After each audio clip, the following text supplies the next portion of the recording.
Okay, so we are live streaming on our YouTube. Okay.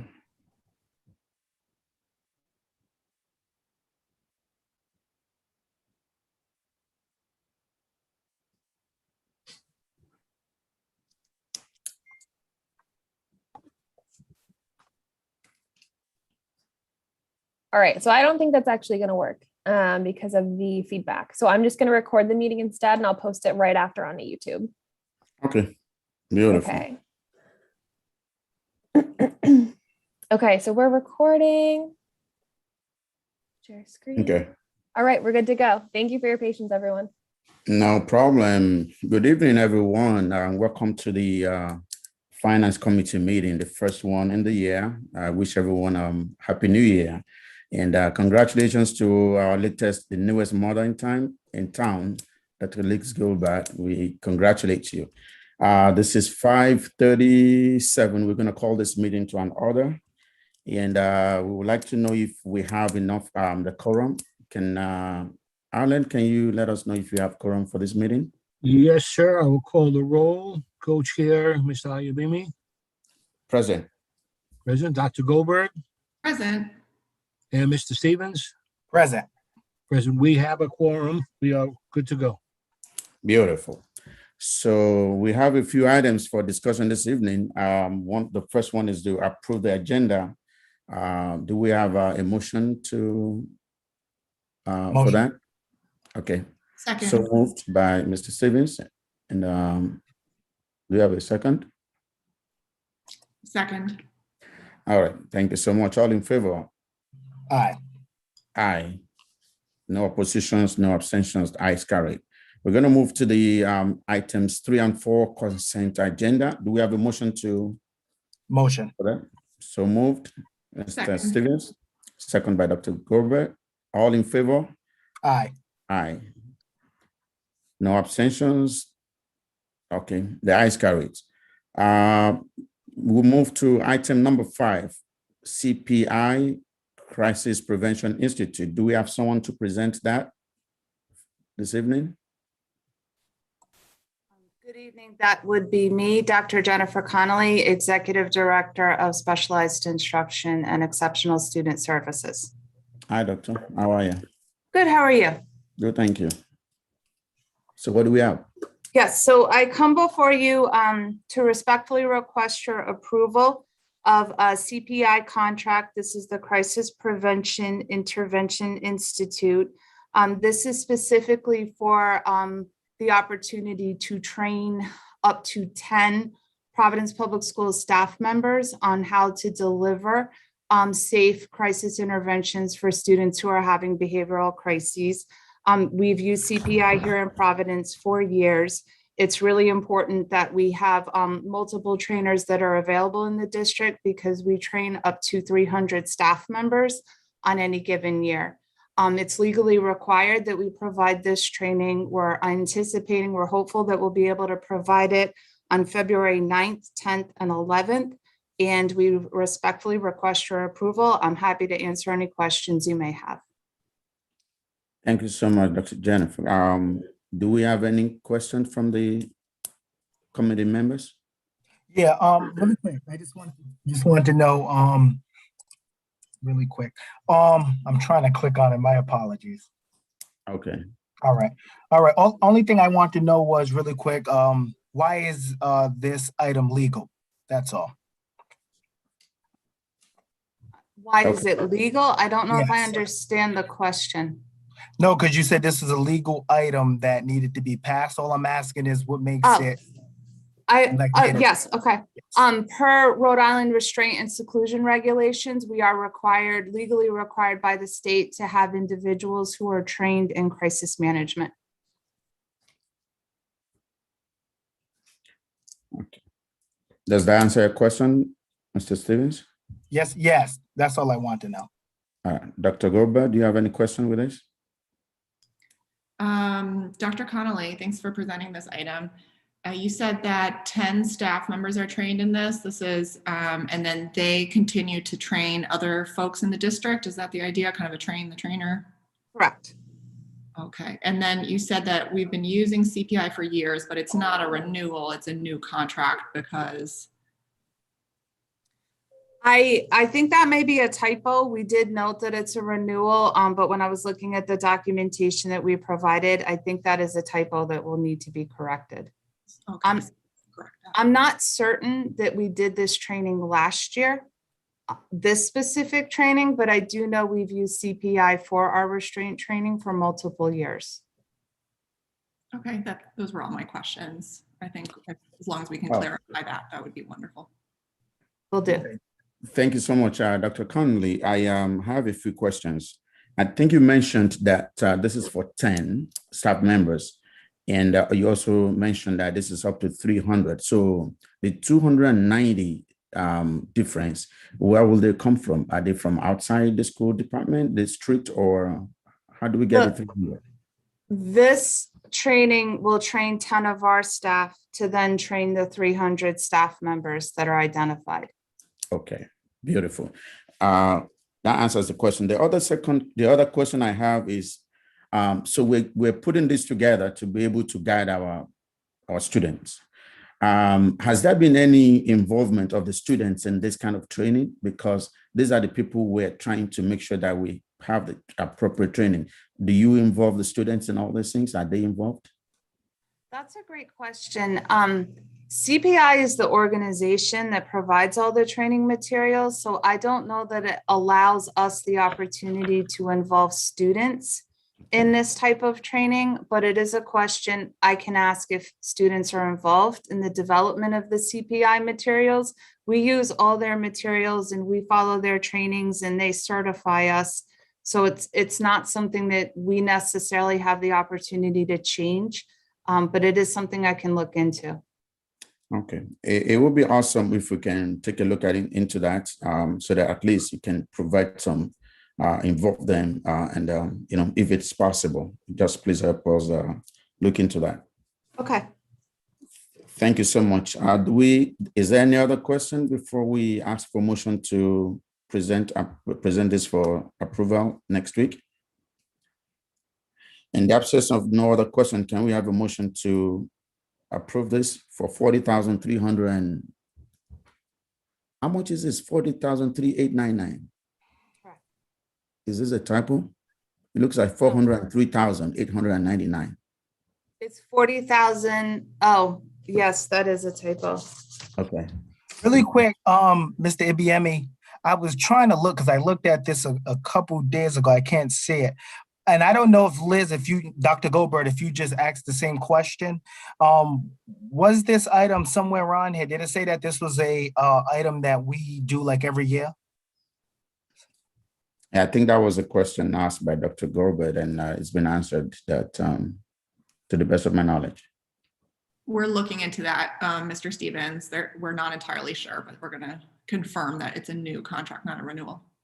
Okay. Yeah, I was just asking, can we please make sure, like, before the items get to the finance committee, that we're clear on all of the communications? That's all I just wanted to know. Okay. Okay. And I So make the that- motion. I make the motion. So, so motion moved, subject to changing that the typo there on the amount of contract, because it looks like 403,000, but I think Dr. Conley rightly observed that that's a typo. So, do we have a second for that? Second. All in favor? Aye. Aye. Any opposition, any abstentions? The aye carries. Thank you so much, Dr. Conley.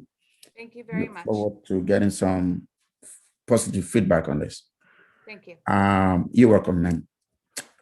Yeah, I noticed that the agenda, there's some items that is put out of context. I don't know if, but we're going to move with what we see on here. The School Neuropsychology Institute. That's the Yep, next item. I'm going to stop sharing for a second, and I'm going to make sure that the folks representing this contract can speak.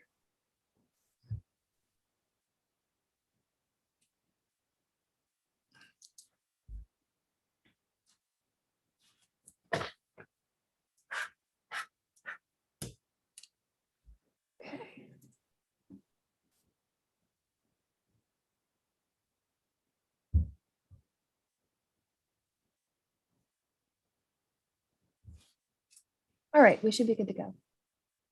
All right, thank you so much. Do we Good have evening. someone to, yes, we are ready. Okay, good evening. My name is Amy Messenger. I'm one of the lead social workers in Providence, and I'm here with one of my colleagues, Liana Gonzalez McGee, to present to you the contract for the School Neuropsychology Institute and request your approval. This would allow 3 of our lead school psychologists to attend a postgraduate certification program that would allow for them to implement neuropsychological principles to be integrated into their current professional practice, and would provide them with competency-based skills in the administration and integration with the neuropsychological instruments. And I'm happy to take any questions, and Liana as well. Thank you so much, Amy. Do we have any question for this presenter? My understanding, thank you, Ms. Messenger, for presenting this. So my understanding is we have 3 lead psychologists at PPSD. This training would allow them to do neuropsychology testing that they're currently not able to do, and we need to seek services outside of the district for children to get that kind of assessment. Is that correct? I'm going to let Liana take that question because That is correct. So we're able to do a portion of the assessments that would be conducted within a neuropsych, but we don't do the full battery. So parents have to go out, and if we recommend it, we do have to pay for it. Got it. Okay. And then is there any obligation by the school psychologist to stay a year or 2 years if they receive this kind of training? Because it is a, it is an expense to the district, or is that not part of the obligation? So I think, Amy, did you want to speak to this? Sure, that's not part of the obligation. However, many other districts are offering this type of postgraduate certification for their psychologists. So I do think it speaks to the retention. And this is also part of the reason why we're sending the leads, because the leads have leadership within the district and have been with the district for a while. Yes, for sure. I also just want to state that I fully support that we bring this kind of expertise into the district. I think it's really important to do neuropsychology testing, and I know parents are typically paying out of pocket for a lot of these types of assessments. So just want to acknowledge that I think this is a contract that we should approve. Thank you for sharing those details. Mr. Stevens?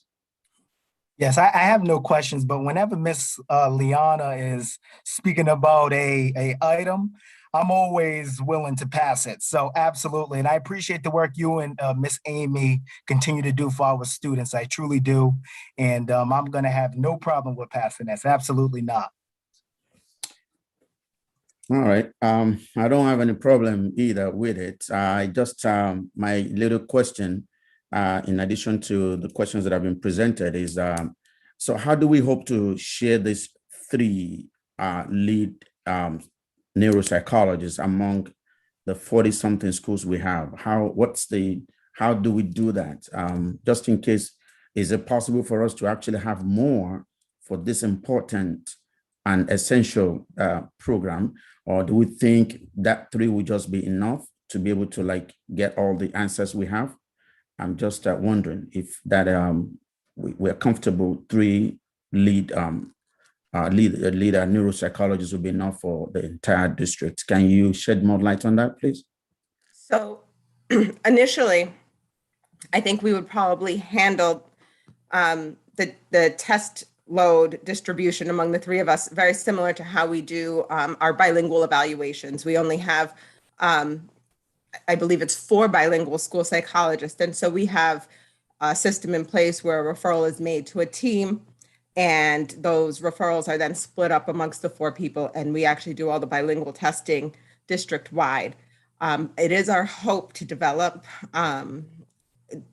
professional development during the days that are assigned to us through the district to train more school psychologists on the assessments for neuropsych and how to interpret them. If I think that this is imperative for our district to have within district. I think it's so important for us to be able to use some really culturally competent measures in assessing student need and addressing it.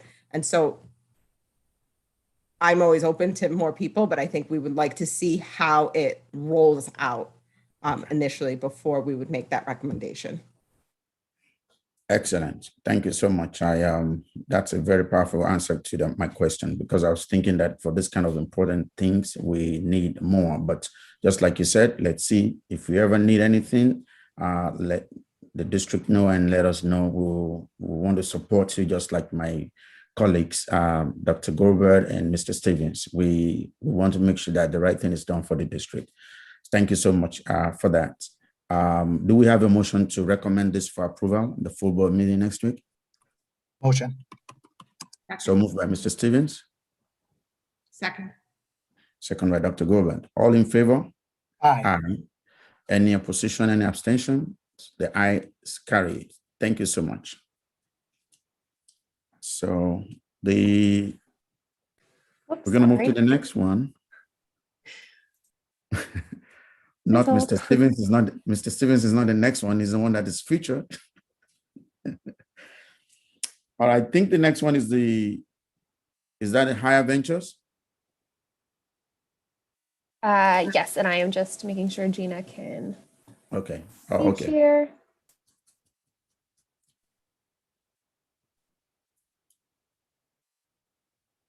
All right, yes, so number 7. Number 7, Higher Ventures. Do you have someone to present this? All right, can you hear me okay? Yes, we can, Jenna. Awesome. Hi, everybody. My name is Gina Daddario. I am the Senior Director of Human Resources. It's a pleasure to meet you all. I am here today to present to you a contract with Higher Ventures, LLC, DBA teacherjobfairs.org. Quite a long title there. One of the things that my team and I are trying to push forward are just some different initiatives and strategies to help us recruit teachers into the district. And given the pandemic, one of the ways that we're going about doing that is trying to attend virtual job fairs. And so this is a contract that we have with an organization that we attended 2 fairs with already to sort of test it out and see if they were well attended, and they were. We had about 70 individuals that attended the 2 virtual fairs that we had. So we're hoping that we can engage with them further and do about, I think it's maybe 8 to 10 more fairs over the next month and a half, just to try to attract some more teachers into our positions, and in particular our hard to fill role areas. So I'd be happy to answer any questions that you have about this and go from there. Thanks so much, Gina. Mhm. Do we have any questions from the committee members? So Gina, this looks like a great opportunity to increase our reach and try to recruit people from out of state. Am I understanding that correctly, that these virtual job fairs are mainly recruiting folks outside of the Rhode Island area because we're trying to compete nationally? Yes, that's correct. And of course, it's a little bit hard right now with COVID to go in person to fairs. This was one of the ways that we were experimenting to try to reach folks, outside of the state of Rhode Island, to see if it could work.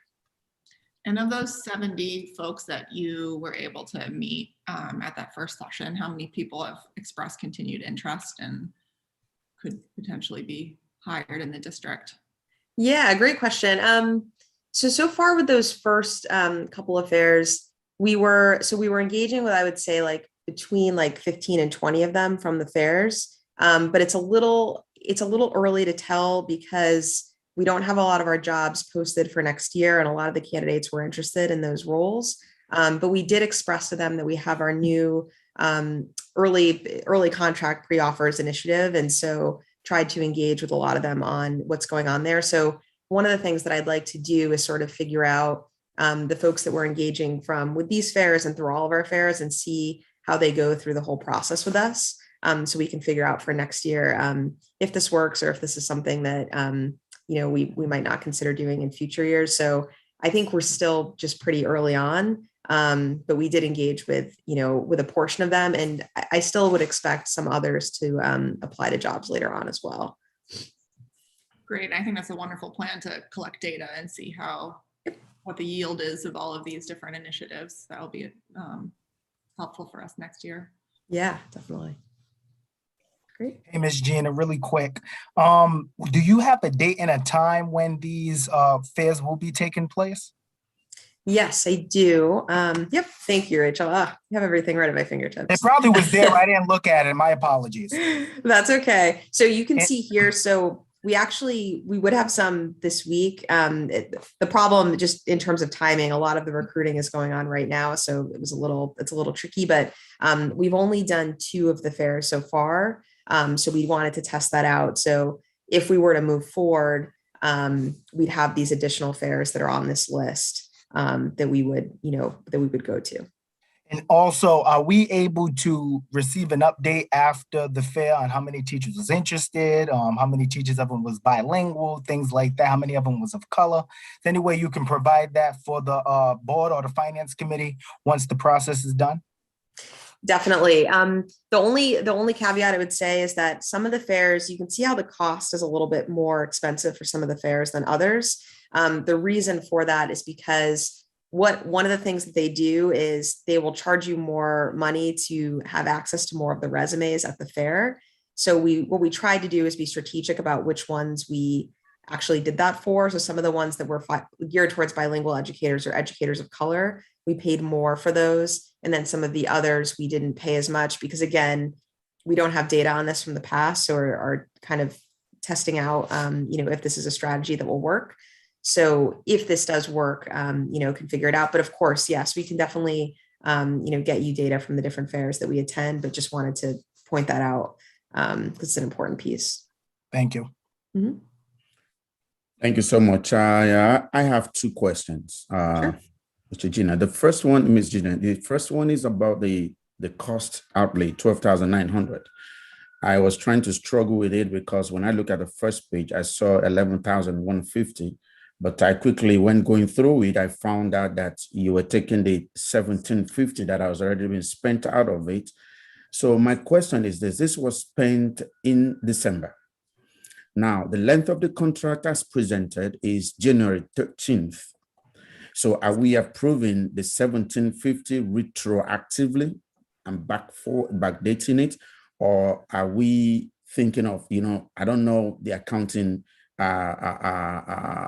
permissibility of now saying the contract is from January 13th when part of it has been expended in December.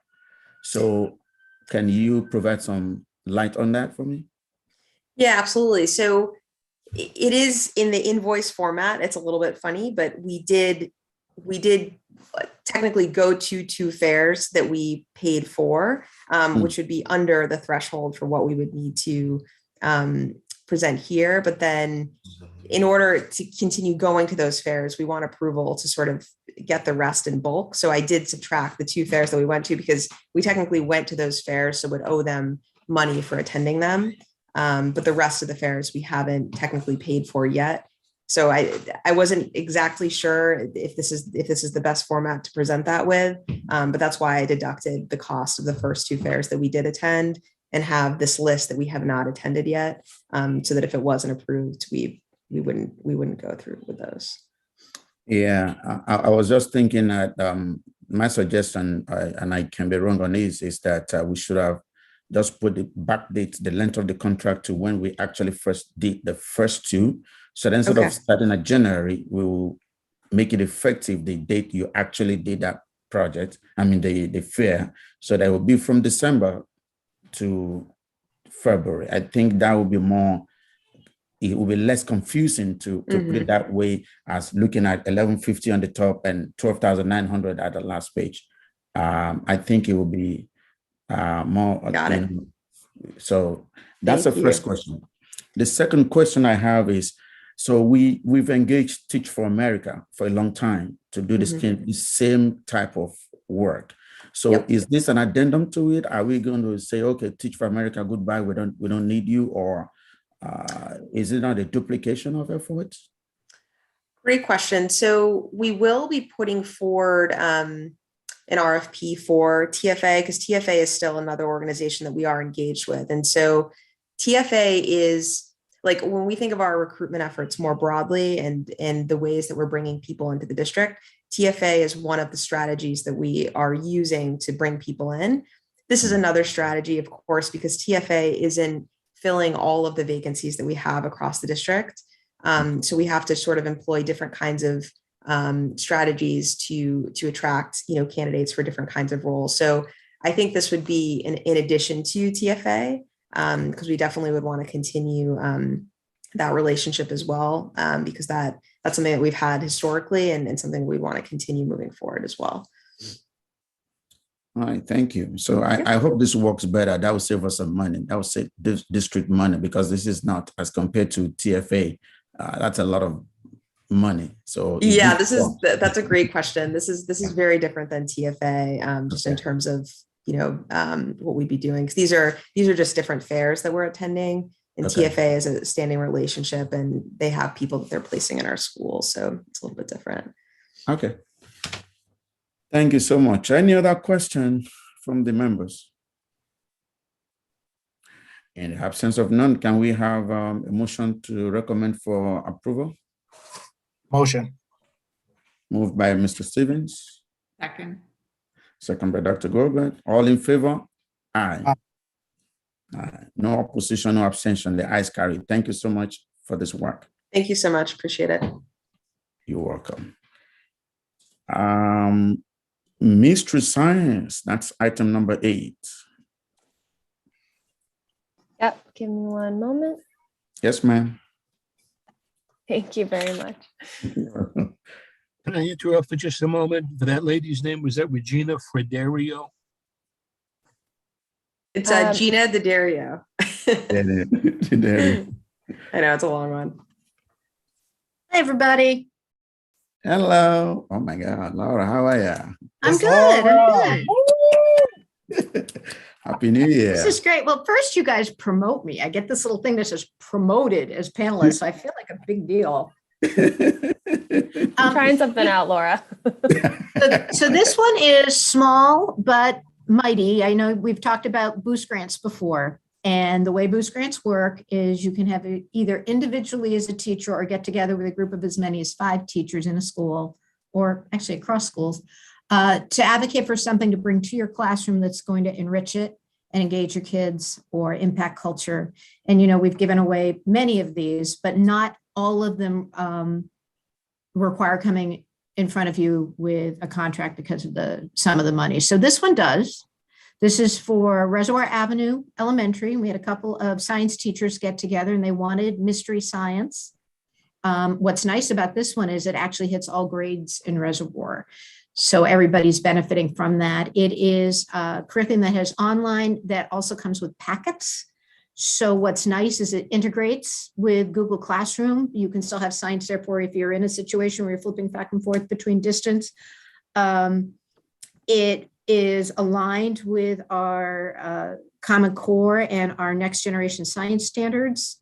And it's just a really interactive and nice way to do STEM. And what each of the kids do is after they go through a lesson, it's like an exit ticket.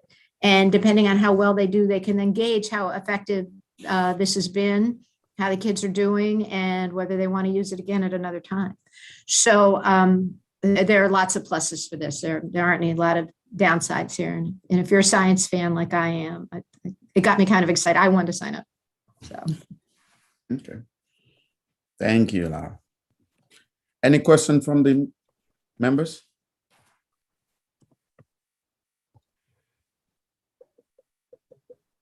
It doesn't look like there's any question. Any motion to motion to approve? Motion to recommend for approval. Motion to approve. Second. You.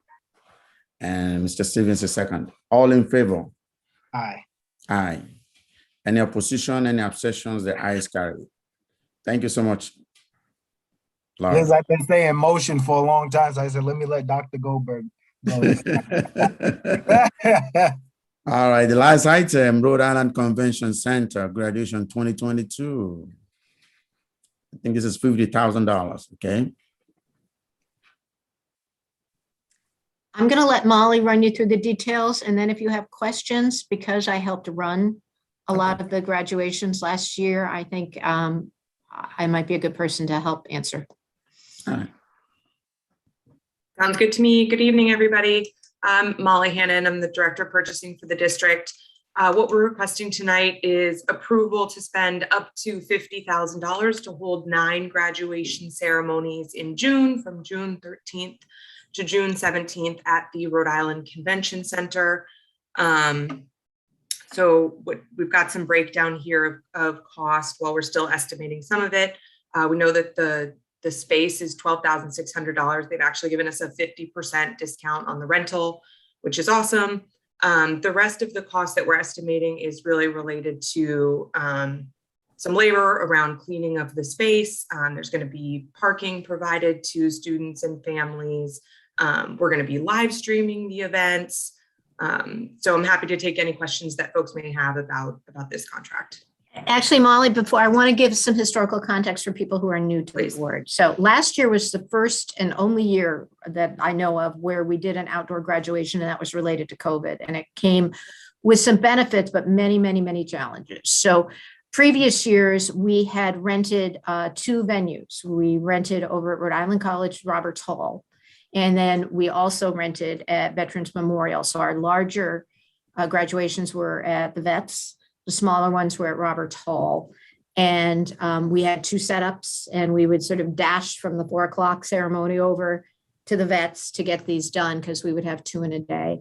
What is great about this, from my point of view, is that everything is in one place. So there is no dashing. The other thing that is unique about this is that they are including or giving us the benefit of doing live streaming. And I know, having been through last year and all the changes that happened because of the pandemic, this gives us a lot of flexibility. So if it turns out that, hey, we really can only have 2 people for each kid to come watch because crowd sizes and distancing has to happen again, even though this is a really big space because we walked it, it gives us the opportunity so we don't exclude folks and people can see it in real time. So that made us, that just made us really happy. And they do everything, which is so much better than Laura doing everything. So we liked that. I don't know if that helps, but I wanted to give you some background. Thank you. Go ahead. I'm sorry, Mr. Ibiani. Go ahead. I'm sorry.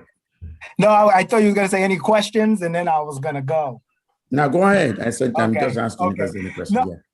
No, no, I love that. I love the convention. It's a great area. I've been to a few graduations there, so I absolutely respect the space. I just would like to know, do any of you have, like, and I don't know if you guys thought about it yet, because you know COVID's like an outbreak. If COVID was an outbreak, do you guys know of a plan that you think we should take as it pertains to that, to keep all the young people safe? Because we're looking at 100.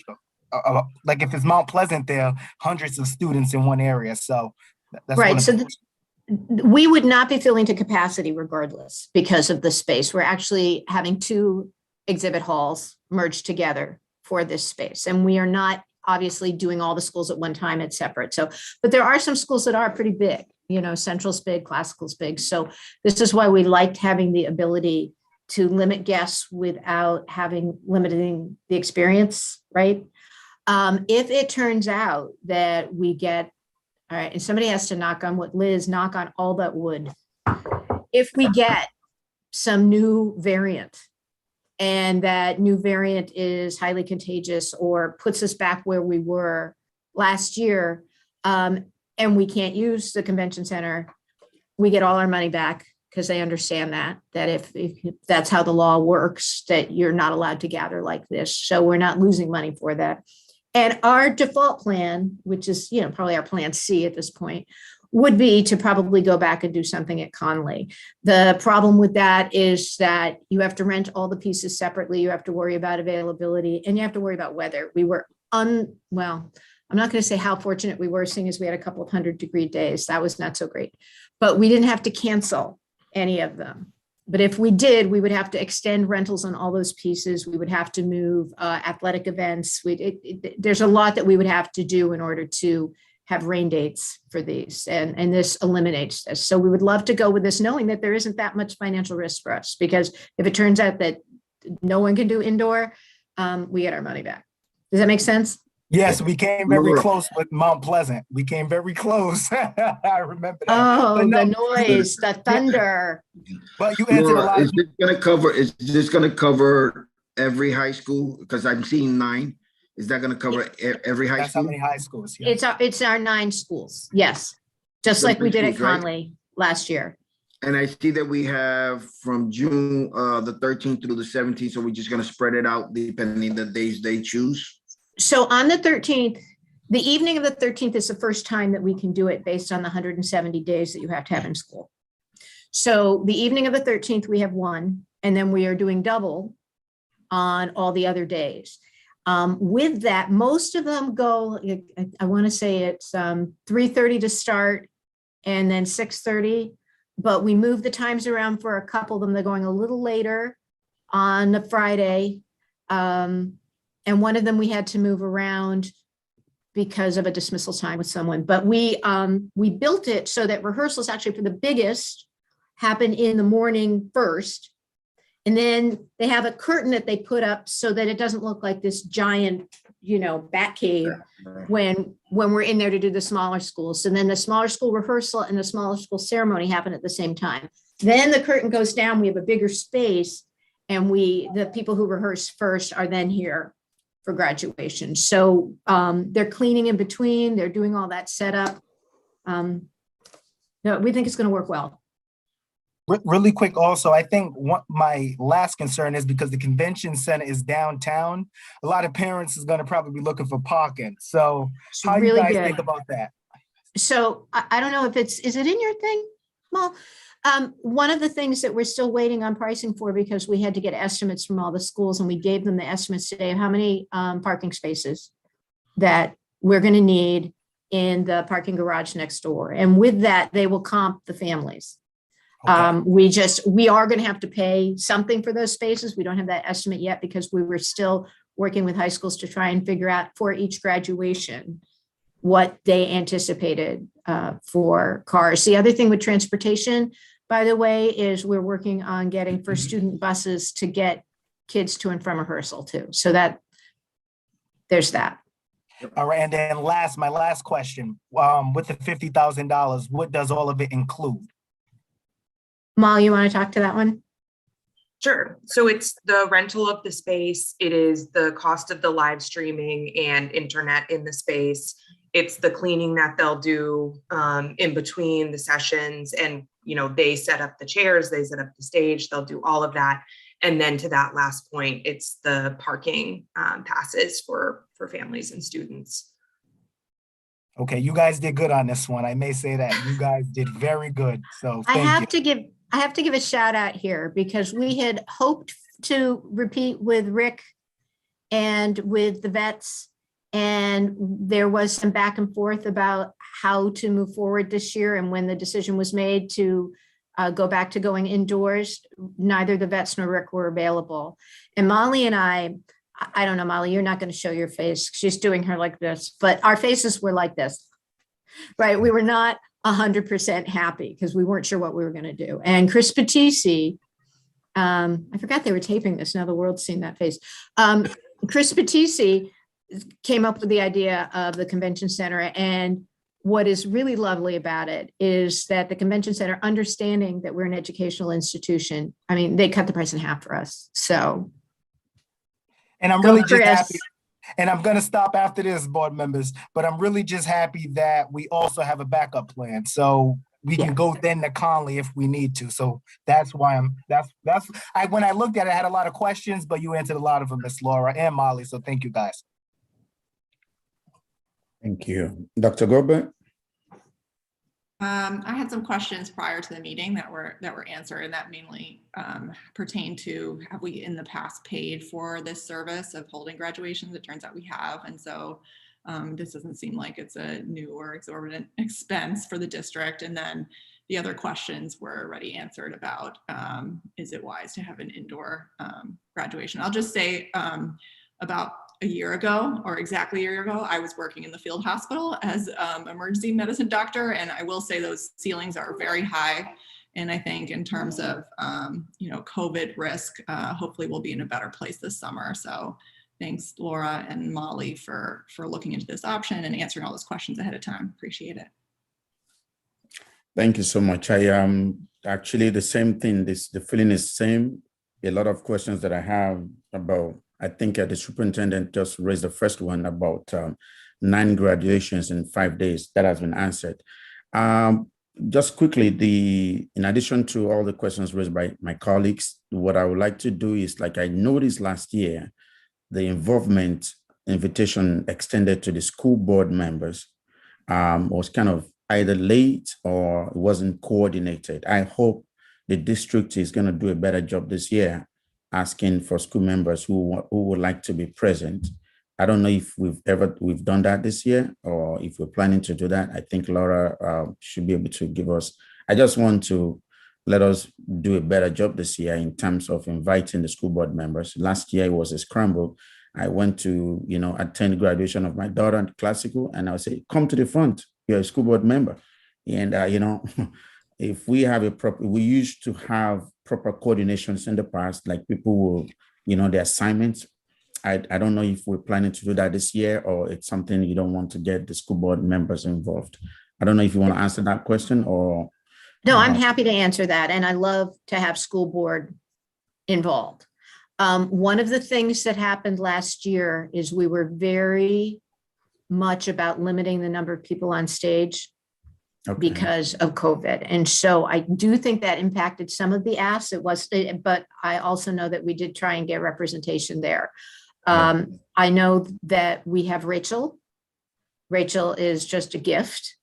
And I am sure that Rachel will do the things she needs to do so that if it's your school, because you know how each of you have assigned schools, if it's your school, you will at this year, unless COVID changes, knock, knock, knock, you'll be up on the stage with folks, and everybody else who could come, even if there isn't room for you on the stage, you can certainly sit there over with the faculty. So absolutely. And last year was, I hesitate to call it a scramble because I think we were more orderly than that, but the rules were changing and trying to catch up with those rules, it was tricky.